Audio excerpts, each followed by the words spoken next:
G, I have taken bath then 3 days. একটা 3 days অথবা যাই বলেন আর কি।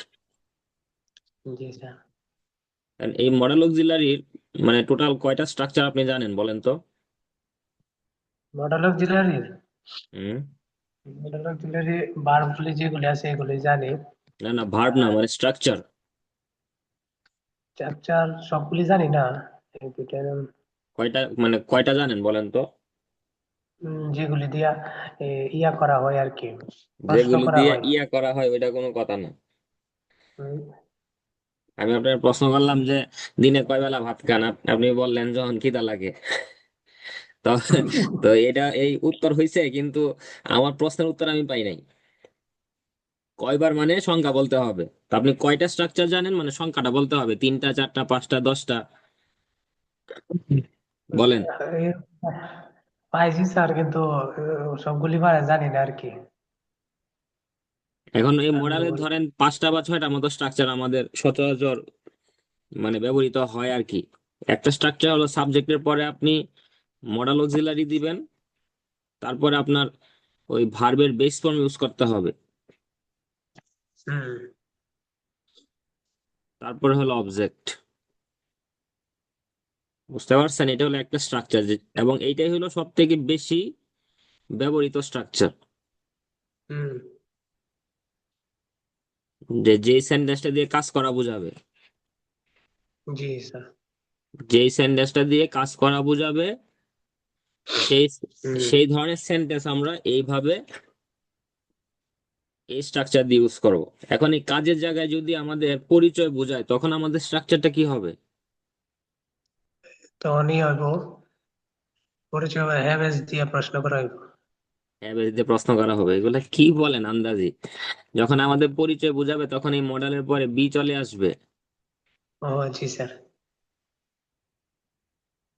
তারপরে আপনার এখানে নাউন দিতে হবে। বুঝতে পারছেন? পরিচয় বুঝালে না? হ্যাঁ, পরিচয় বুঝাইলে। যেমন আমি আপনাকে এক্সাম্পল দেখাই, জি sir. I can be a doctor. I can be a এই যে ডক্টর। মডেলের পরে আপনি কি দিচ্ছেন, বি দিচ্ছেন, তখন এই বিটাই হবে মেইন ভার্ব। আবার আপনি যখন কাজ করা বোঝাচ্ছেন তখন দেখেন স্ট্রাকচারটা মানে সেন্টেন্স কেমন হচ্ছে, যেমন I can work I can work in in the company. Morning in company. বা আপনি যাই বললেন, তাহলে এই যে দেখেন এই যে ক্যানের পরে আপনি ওয়ার্ক দিলেন, এটা হলো আপনার ভার্বের বেস ফর্ম। জি স্যার। ওই যে স্ট্রাকচার অনুযায়ী দেখেন যে আমরা সাবজেক্টের পরে মডেল দিলাম, ভার্বের বেস ফর্ম। হুম। মডেলের পরে সবসময় ভার্বের বেস ফর্ম হয়, কিন্তু মাথায় রাখতে হবে যে যখন কাজ করা বোঝাবে তখন সরাসরি আপনার একটা ভার্ব আসবে। মানে এখানে বাট ওই যে প্রিন্সিপাল ভার্ব গুলো আর কি আসে। আর পরিচয় বোঝালে সেখানে আপনার বি দিতে হবে। জি স্যার। এখন যদি এখানে আপনি অধিকার বুঝাইতে চান তখন এখানে আপনার হ্যাভ হ্যাজ চলে আসবে। তো আপনি এখানে সাবজেক্ট দিবেন, তারপরে মোরাল দিবেন। তো আমাদের তো ওই যে একটা বেসিক যে রুলস আছে, জি স্যার। যে মোরালের পরে সব সময়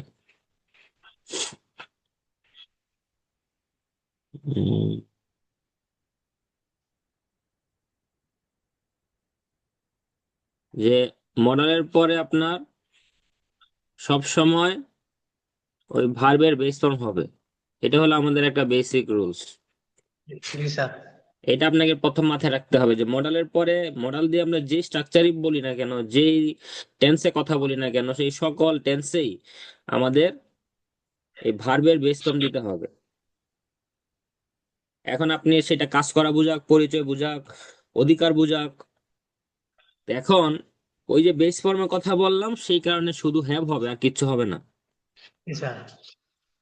কারণ এখানে আপনি আপনি বলতে পারেন যে I have, he has, she has, এইখানে he has, Murad, Murad has, কিন্তু যখন আপনি এখানে হ্যাঁ, মডেল দিয়ে বলবেন তখন বলতে হবে যে মুরাদ ক্যান হ্যাভ এ কার।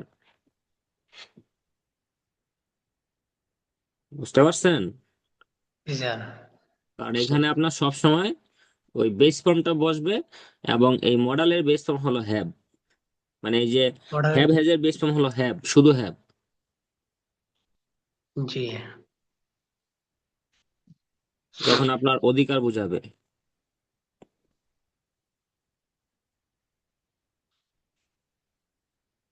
অধিকার।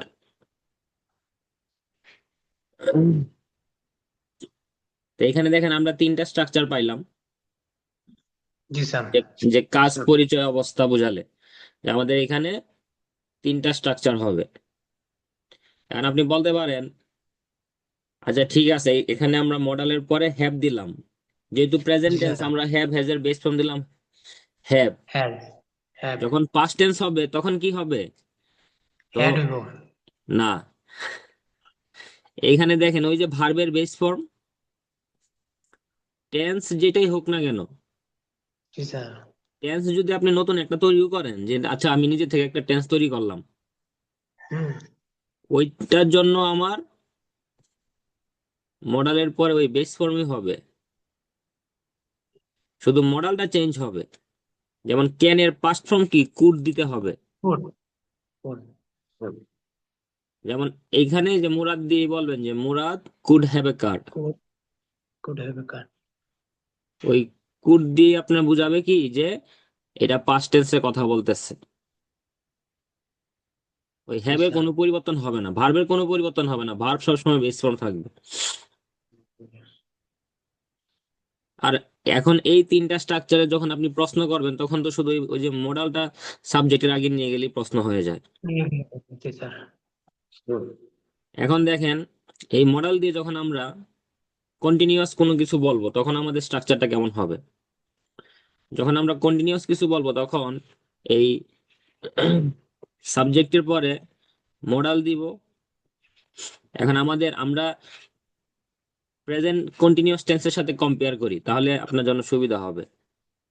যে প্রেজেন্ট কন্টিনিউয়াস টেন্সের আমাদের স্ট্রাকচার কি, আমাদের স্ট্রাকচার হলো সাবজেক্টের পরে এম ইজ আর, জি স্যার। তারপরে ভার্বের সাথে আমাদের আইএনজি, জি তারপরে প্লাস অফ। অবজেক্ট।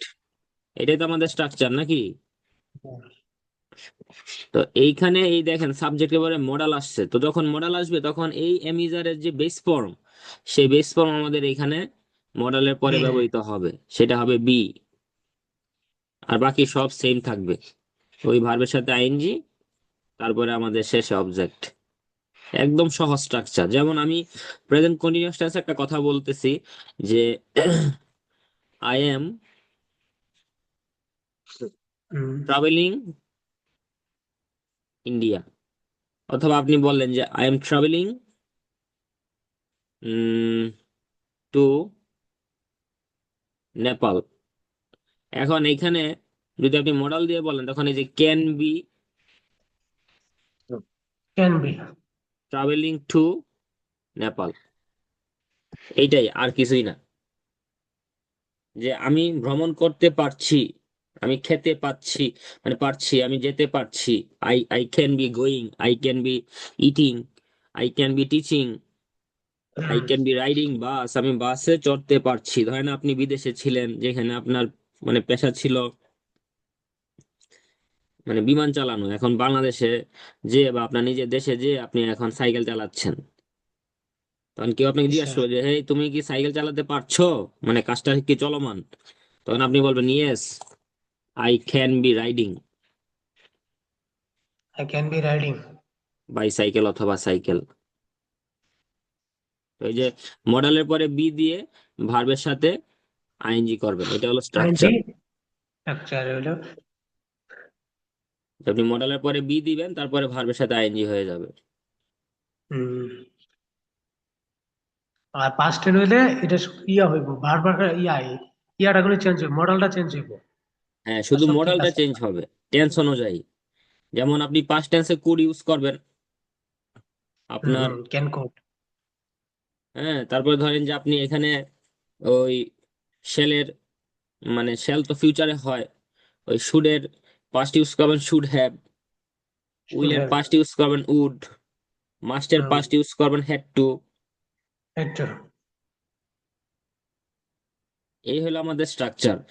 আরেকটা স্ট্রাকচার আছে যেটা হলো একটু ইম্পর্টেন্ট এবং একটু কঠিন। মানে এই স্ট্রাকচার গুলো তো সহজ, এখানে যে আমরা চারটা স্ট্রাকচার পাইছি যে সবগুলাতেই মডেলের পরে ভার্বের বেস ফর্ম হচ্ছে। আরেকটা স্ট্রাকচার হলো, আপনি খাতার মধ্যে লিখে রাখেন, এই এই মডেল দিয়ে যখন পারফেক্ট টেন্সে কথা বলবেন,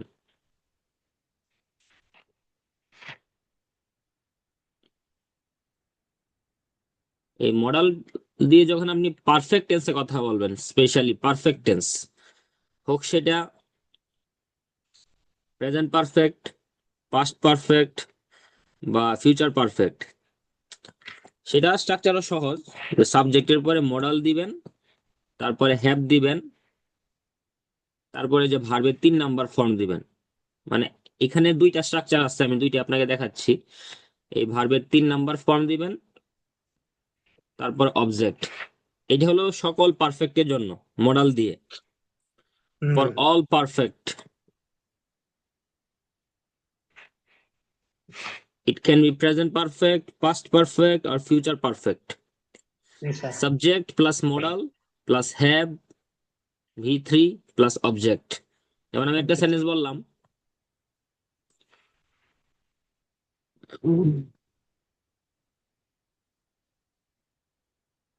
যে they can have painted the wall.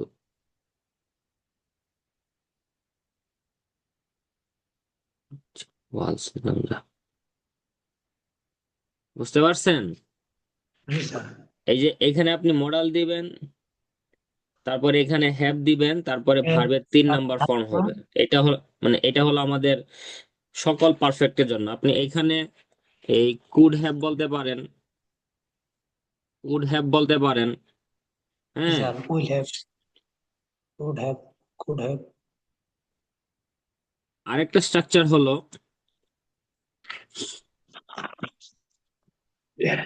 Could have, would have, সেখানে ক্যান হ্যাভ নাই, আর হলো শুড হ্যাভ। should have। শুধুমাত্র এই 3টা মডাল অক্সিলারি নিয়ে একটা স্ট্রাকচার আছে, যে could have, would have, should have.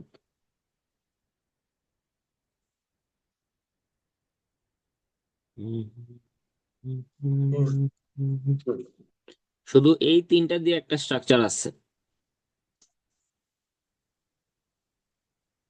তখন এটার মিনিংটা হবে এরকম ভাবে, এই 3টা দিয়ে পাস্ট টেন্স বোঝাবে এবং কাজগুলো আপনি করেন নাই।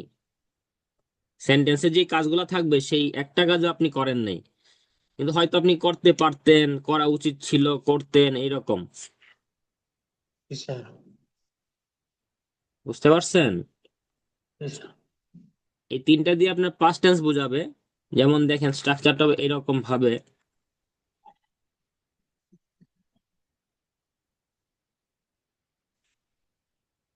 এটা কি আসে, ধর আপনি সাবজেক্ট দিবেন, তারপরে এই যে শুড হ্যাভ, উড হ্যাভ, অথবা আপনি উড হ্যাভ দিবেন, তারপরে ভার্বের 3 নাম্বার ফর্ম দিবেন, তারপরে অবজেক্ট। এখানে আবার ক্যান হ্যাভ আসবে না, জি স্যার। তারপর হলো অবজেক্ট।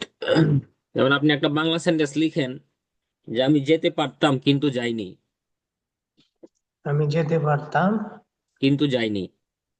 মানে সেন্টেন্স গুলো থাকবে নেগেটিভ, যেহেতু এটা আমরা পাস্ট টেন্সে বলতেছি। যে আমি খেতে পারতাম কিন্তু খাইনি, আমার খাওয়া উচিত ছিল কিন্তু খাইনি, আমি খেতাম কিন্তু খাইনি। বাংলাগুলো হবে হ্যাঁ, এইরকম ভাবে।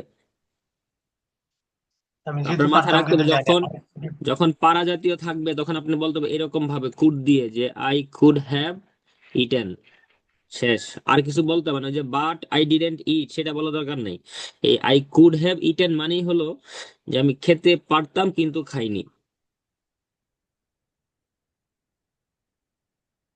বুঝতে পারছেন? আমি খেতে পারতাম কিন্তু খাইনি। এটার মানে মিনিং হলো এটা। আপনার যদি এখানে উচিত করা মানে বোঝায়, যেমন তোমার আসা উচিত ছিল কিন্তু আসোনি, ইউ শুড হ্যাভ কাম।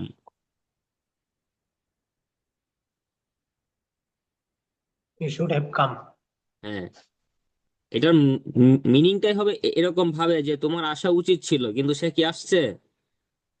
না, আসে নাই। তোমার আসা ধরেন উচিত ছিল আপনাকে, কিন্তু আসে। হ্যাঁ ইউ ধরেন উড হ্যাভ। আপনাকে আপনার বসে বলতেছে যে এই তোমার তো 9টার সময় আসার কথা ছিল, বা তুমি 9টার সময় আসতে পারতে কিন্তু তুমি আসো নাই।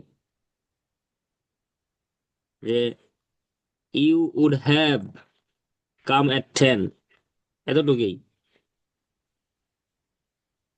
যে you would have come at 10 but you didn't come, সেটা বলার আর দরকার নেই, সে শুধু এতটুকুই বলবে।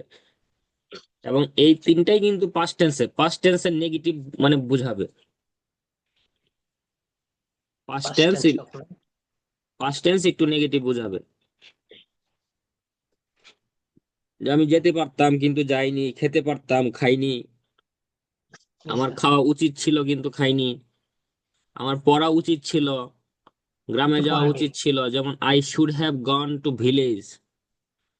পরে আবার অ্যাড করতে হবে না যে আই ডিডেন্ট গো, সেটা বলা দরকার নেই। বুঝতে পারছেন?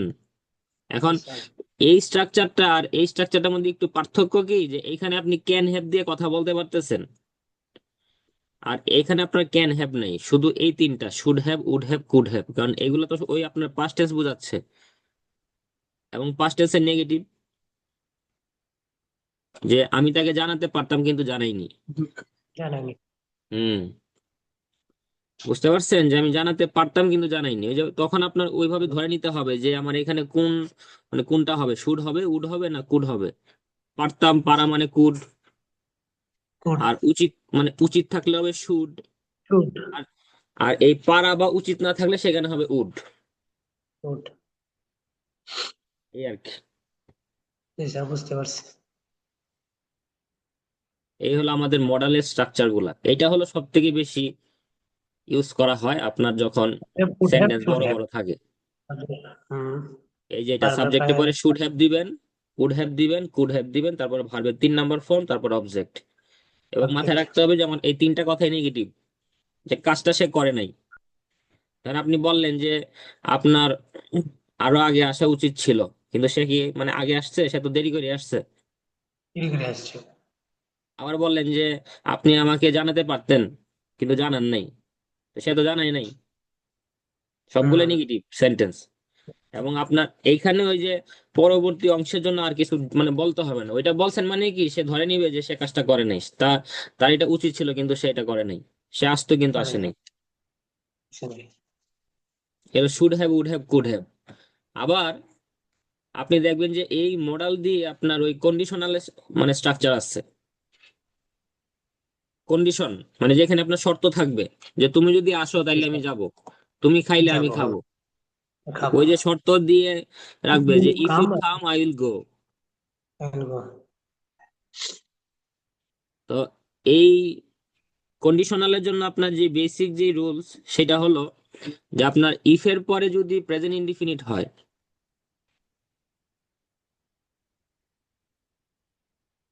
তারপরে হবে আপনার ফিউচার ইনডিফিনিট।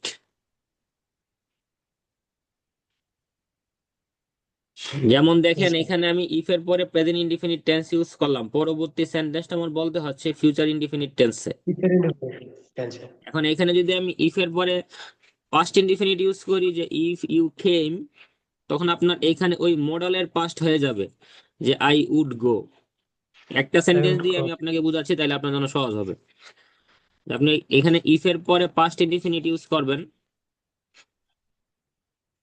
তারপরে আপনাকে ইউজ করতে হবে ওই যে মডেলের পাস্ট। Model past. মডেলের পাস্ট, যে আমি যে এখানে উইল ইউজ করতেছি সেটার পাস্ট কি? উড। যে জি। তুমি আসলে আমি যাব, তুমি যদি আসতে তাহলে আমি যেতাম। ইফ ইউ যেতাম। Came I would go, if you come I will go. আরেকটা আছে ওই যে আমাদের এই লাস্টের যে স্ট্রাকচারটা আমরা পড়ছি এইরকম, যে আপনি যখন এইখানে ইফ ইউ হ্যাড কাম, যখন পাস্ট পারফেক্ট টেন্স দিবেন তখন পরবর্তীতে আপনার এখানে হয়ে যাবে মডালের পাস্ট পারফেক্ট। মডেলের পাস্ট। মডালের পাস্ট পারফেক্ট, যে I modal would have gone. এই তিনটা জিনিস মানে বুঝলেই হবে যে ইফ ইউ হ্যাড কাম তাহলে আই উড হ্যাভ গন। এটা হলো শুধু ইনডিফিনিট, পাস্ট ইনডিফিনিট। দেখেন যে ইফ ইউ কেম, আপনি এইখানে মডালের পাস্ট দিচ্ছেন, পাস্ট ইনডিফিনিট দিচ্ছেন। আর এটা হলো past perfect tense, if you had come. জি তো স্যার। আপনি পরবর্তীতে কি দিচ্ছেন, যে মডালের past perfect should would could এর পরে হুম হ্যাভ দিয়ে ভার্বের 3 নাম্বার দিচ্ছেন। হুম হুম। আর এটা হলো প্রেজেন্ট ইনডিফিনিট, পরে দিচ্ছেন যে ফিউচার ইনডিফিনিট। Future independent. এটা স্ট্রাকচারটা যদি দেখি, যে আপনার ইফ এর পরে পাস্ট পারফেক্ট, পরে হবে হুম হুম। মডালের পাস্ট পারফেক্ট। জি স্যার, পাস্ট। এই তিনটা জিনিস পারলেই আপনার আর আর কিছু লাগবে না, মডালের এনাফ। এত কিছু ব্যবহার করবেন কই? জি স্যার। তবে এটা তবে নিয়ম জানতে জানি না। হবে, বুঝছেন? জি তবে স্যার, নাম এগুলা স্যার। জানতে হবে, এগুলা সহজ জিনিস তো, কিন্তু এগুলা সহজ আবার ইউজ হয় অনেক। কারণ জি আপনি যখন জি রাইটিং স্যার। করবেন তখন আপনার রাইটিং এ যদি একটা মানে সেন্টেন্স যদি আপনি অ্যাটলিস্ট এই মডালের বা আপনি যদি এই কন্ডিশনালের ইউজ করতে পারেন, আপনার রাইটিং এর মান বাড়বে। সেম আপনার স্পিকিং এও। কারণ জি স্যার। কন্ডিশনাল সেন্টেন্স গুলো সবাই বলতে পারে না।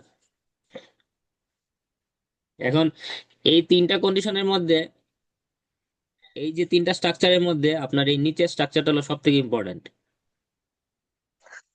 ইফ ইউ এবং হ্যাড কাম এইখানেই আই উড হ্যাভ এইখানেই গন। ভুলটা করে বেশি।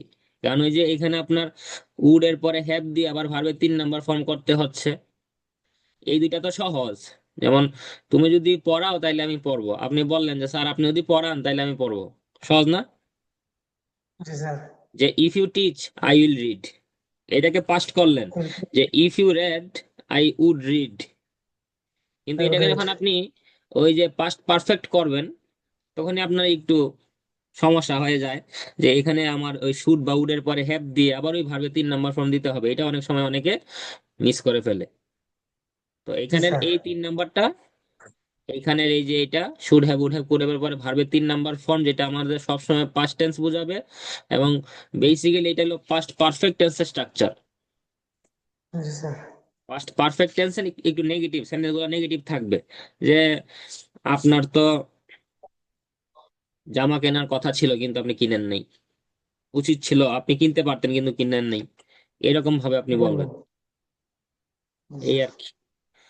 আর এইগুলা তো সহজ, এই যে মডালের পরে আপনি বি দিচ্ছেন, এমিজার আপনার বেস ফর্ম দিচ্ছেন বি, তারপরে ভার্বের সাথে আইএনজি দিয়ে প্রেজেন্ট কন্টিনিউয়াস করতেছেন। এখানে অধিকার বোঝালে আপনি হ্যাভ দিয়ে নাউন দিচ্ছেন পরে, যেমন আমার একটা মোবাইল থাকতে পারে, I can have a mobile. আমার অবশ্যই একটা মোবাইল থাকবে, I must have a mobile. আর জি আপনার স্যার। নিজের পরিচয় বোঝালে তো সেখানে শুধু বি হবে। যেমন আমি কি অবশ্যই হবে? একজন প্রবাসী হব, যদি আপনি বলেন তাহলে কি বলবেন? I must B. প্রবাসীর ইংলিশ কি জানেন? অ্যাব্রোড না? অ্যাব্রোড তো বিদেশ। আর আপনি যদি বলেন যে বিদেশি তাহলে কি হবে? Foreigner. Foreigner, I foreigner. I must be a foreigner. Must be a foreigner. আর কাজ করা বোঝালে তো আপনি সরাসরি সেখানে যেই কাজ বোঝাবে সেটার ভার্বটা দিয়ে দিবেন। জি স্যার। তো এই হলো আমাদের স্ট্রাকচার গুলা মডেলের। তো আপনার তো প্রায় 9টা বেজে গেছে। জি স্যার। আজকে পারলে এই একটা স্ট্রাকচার পুনরাবৃত্তি। আজকে এই স্ট্রাকচার পর্যন্তই থাকুক। আমি আপনাকে 20টা ট্রান্সলেশন দিব নে, সেই জি স্যার। ট্রান্সলেশন গুলো আপনি করে, মানে ওই 20টা ট্রান্সলেশনের মধ্যে আপনার এখানে এই সবগুলাই থাকবে। মানে স্যার সবগুলি করে দেন। যে স্ট্রাকচার গুলো আর কি আপনাকে দেখাইলাম, একটা, দুইটা, হুম, তিনটা, এখানে একটা হুম, চারটা, এই যে স্যার। একটা পাঁচটা, তারপরে আমাদের এই যে এটা হলো 6 নাম্বার, আর এইখানের এই যে 3টা কন্ডিশন, তো টোটাল হলো আচ্ছা 9টা। 9টা। তাহলে তাহলে ওই 20টা ট্রান্সলেশন করলে আপনার এইখানে এই 9টা স্ট্রাকচারের সবগুলাই প্র্যাকটিস করা হয়ে যাবে। স্যার ঠিক আছে, তাহলে সুস্থ থাকেন। আর হইলো ঠান্ডার মধ্যে বাংলাদেশেও এখন অনেক ঠান্ডা পড়ছে, আরে অনেক ঠান্ডা স্যার, অনেক। তো চেষ্টা করবেন আর কি যে যতটুকু সাবধানে থাকা যায়, কারণ ঠান্ডা লাগলেই হলো মানে গরমে কেউ মরে না বুঝছেন, মানুষ ঠান্ডা মরে ঠান্ডায়। ঠান্ডায় গরমে দেখা যায় যে ওই একদম যখন আপনার বেশি হিট পড়ে যায় তখন ওই লাখের মধ্যে একজন মারা যায়। মারা যায়, কিন্তু ঠান্ডায় বেশি হয়। ঠান্ডায় মারা যায় বেশি, বাচ্চা থেকে শুরু করে একদম বৃদ্ধ পর্যন্ত অবস্থা খারাপ করে হুম, ফেলে। সাবধানে জি স্যার। থাকবেন আর গোসল করবেন, নিয়মিত গোসল করে তাহলে দেখবেন যে শরীরটা আপনার ফ্রেশ ফ্রেশ লাগবে। আপনি জি স্যার। ওই কাজের মধ্যে একটা মনোযোগ আসবে আর কি। আর রাতে জি স্যার। ধরেন যে রাতে 2টার সময় যদি আসেন, গোসল করে ঘুমাইলে আপনার ঘুমটাও ভালো হবে, পরবর্তীতে সকালবেলায় কাজ করতে মন চাইবে, নাহলে শরীর একটু ম্যাজম্যাজ করবে আর কি। জি স্যার। ওকে, ঠিক আছে তাহলে, ভালো থাকেন। আল্লাহ হাফেজ।